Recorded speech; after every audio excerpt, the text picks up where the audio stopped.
আলো আসবে শিরোনামে হোয়াটসঅ্যাপে গ্রুপ নিয়ে দেশজুড়ে চলছে আলোচনা সমালোচনা।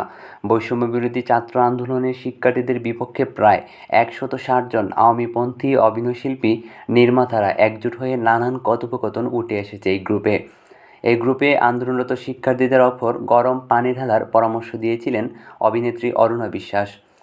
গোপন হোয়াটসঅ্যাপ গ্রুপের আলাপচারিতার অংশ প্রকাশ্যে আসার পর থেকেই অরুণা বিশ্বাসের শাস্তি দাবি করেছেন সহশিল্পী থেকে শুরু করে ভক্তরা।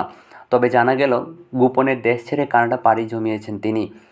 গত ৮ আগস্ট দেশ ছাড়ার সময় অরুণা বিশ্বাস সামাজিক যোগাযোগ মাধ্যমে দেশ ছাড়ার আভাস দেন। সেদিন ফেসবুকে তিনি লিখেছিলেন, প্রিয় জন্মভূমি আমার, ভালো থেকো বাংলাদেশ।